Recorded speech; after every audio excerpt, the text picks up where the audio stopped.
everybody, welcome back to my channel. Welcome back to Claiborne. Before I ever start this video, I do want to say that this is about the loss of a pet, and also that this video is not meant to make anybody sad. What I'm hoping is that by showing how I get through the grieving process, that it might help. If there's even one person out there that's really struggling with the loss of a pet, it's my hope that how I cope with it will help somebody through that same process. So the pet I'm talking about, we've had a couple of tragedies this week. One of our cats, outdoor cats, was attacked by some kind of chupacabra down at the pond, but he's fine. He's on antibiotics. It's very windy today. He's on antibiotics and painkillers, and he's recovering just fine. We still don't know what did it. The other is one of my other pets was attacked by another pet, and tragically we did lose our little lovebird, Cleo, Cleopatra. A lot of you have watched my videos where you can definitely hear Cleo chirping in the background, and so any videos I'm making there now is going to be very quiet because that's the dynamics of a bird. She is buried out here in Pepe's Memorial Cemetery with her absolute favorite toy as her marker. And like I said, this video is not to make you sad. This video is to show you how I cope with that grief, and I'm kind of proud of what I did, and it definitely helped me get through this grieving process, because believe it or not, I don't care how small your pet is, their dynamics in your family and their little place within your pack, that loss makes a huge difference. So let's go inside and I'll show you what I did with Cleo's space. So we've had Cleo for a total of 9 years, and ever since we moved down here, this has been Cleo's corner. So she was always here where she could be in the sunlight, and she could hear other birds chirping. And she sits on a kennel, and our cat Silly jumps here. She would drink a lot of Cleo's water. They would fight over that often, and then Silly jumps onto this cage and then goes on up onto her private ledge up here where she likes to spend most of her time. So this was just a dynamic between the bird and the cat.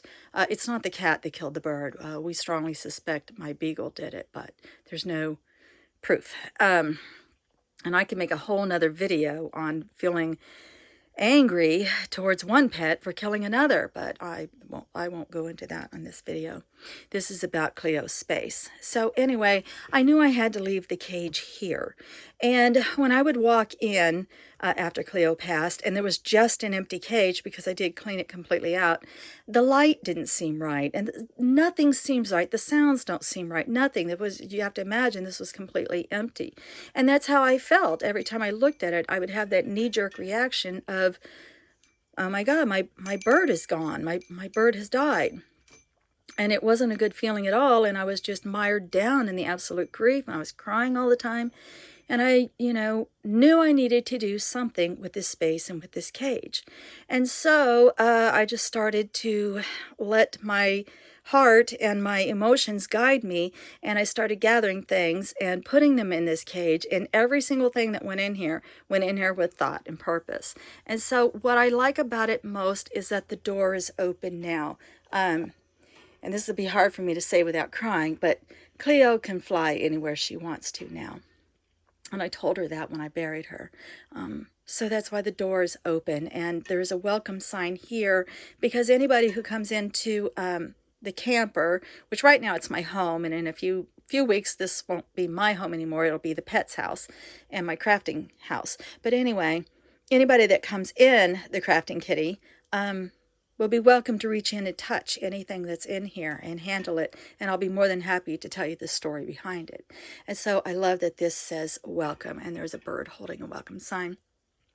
Cleo's favorite toy to fight with. This wasn't her favorite toy. Her bell you saw outside was her favorite toy, but this is what she loved to fight with, and she would get into some battles with this thing. This is her comfort mirror. Anytime she was feeling sad or uncomfortable or whatever emotions birds feel, unconfident, she would sit and hover in this and then tap on that mirror. And so that's one of those sounds, I would hear all the time, and now I don't hear that sound anymore, and so it's very hard.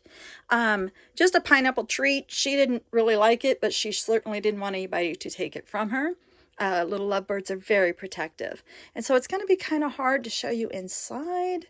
So I don't know how we can do this. Let me put the camera inside and then I'll show you some more things. Yep, sorry, a lot of noise.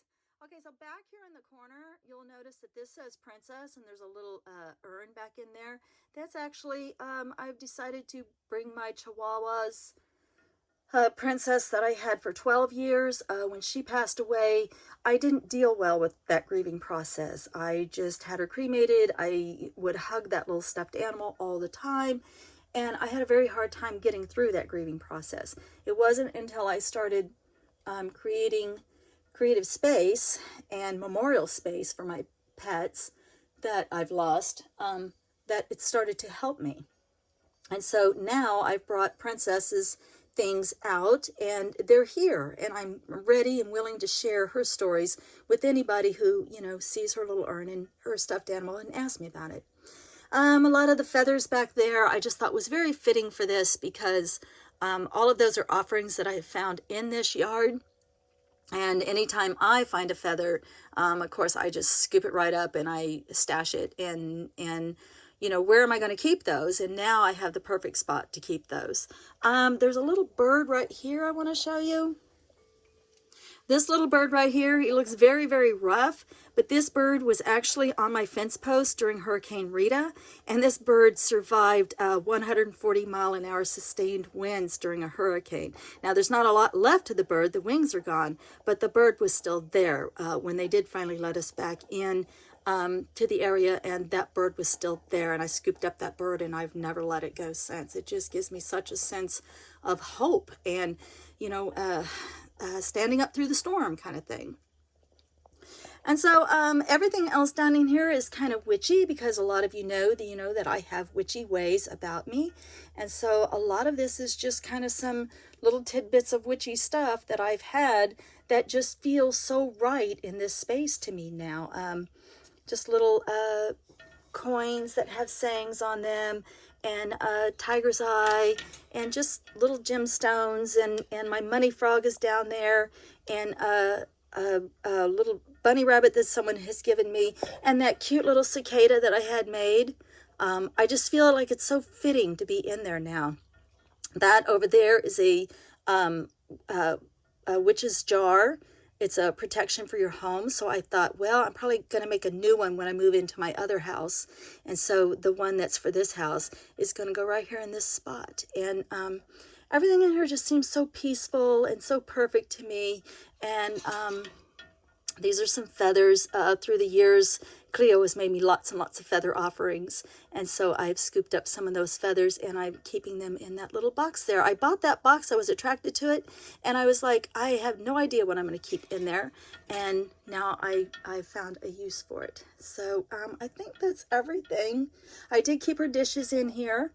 And there's some deer antlers and just other, you know, things that we found around the property. And I'm just very, very happy with the way that this turned out. Oh, and this back here was one of my first wands I ever made. And so I have taken her old perch sticks down. They were quite, you know, foul from a bird sitting on them.